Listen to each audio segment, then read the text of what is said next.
Article 8. Whether those who see the essence of God see all in God? Objection 1. It seems that those who see the essence of God see all things in God. For Gregory says, "What do they not see, who see him who sees all things? But God sees all things. Therefore those who see God see all things." Objection 2. Further, whoever sees a mirror sees what is reflected in the mirror. But all actual or possible things shine forth in God as in a mirror, for he knows all things in himself. Therefore, whoever sees God sees all actual things in him, and also all possible things. Objection 3. Further, whoever understands the greater can understand the least, as is said in De Anima 3. But all that God does, or can do, are less than his essence. Therefore, whoever understands God can understand all that God does, or can do. Objection 4. Further, the rational creature naturally desires to know all things. Therefore, if in seeing God it does not know all things, its natural desire will not rest satisfied. Thus, in seeing God it will not be fully happy, which is incongruous. Therefore, he who sees God knows all things. On the contrary, the angels see the essence of God, and yet do not know all things. For as Dionysius says, the inferior angels are cleansed from ignorance by the superior angels. Also they are ignorant of future contingent things, and of secret thoughts, for this knowledge belongs to God alone. Therefore, whosoever sees the essence of God does not know all things. I answer that the created intellect, in seeing the divine essence, does not see in it all that God does or can do, for it is manifest that things are seen in God as they are in him. But all other things are in God as effects are in the power of their cause. Therefore all things are seen in God as an effect is seen in its cause. Now it is clear that the more perfectly a cause is seen, the more of its effects can be seen in it.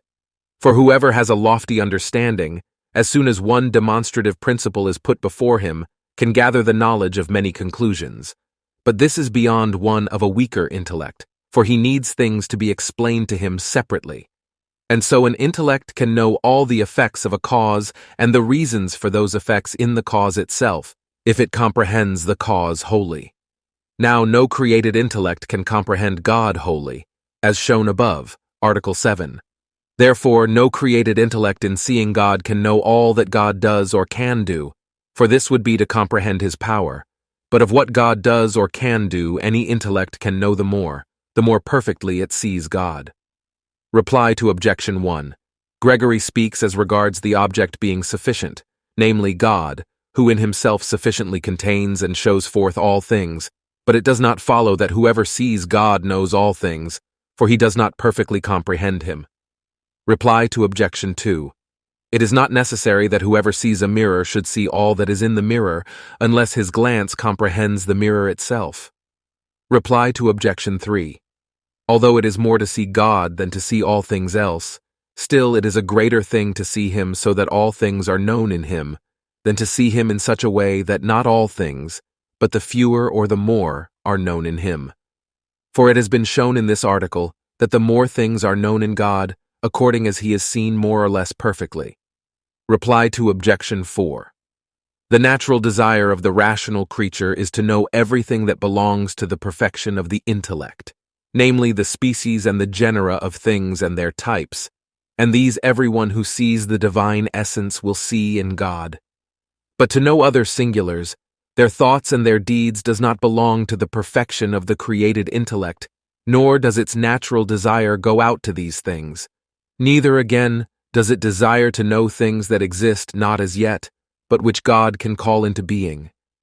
Yet if God alone were seen, who is the fount and principle of all being and of all truth, he would so fill the natural desire of knowledge that nothing else would be desired, and the seer would be completely beatified.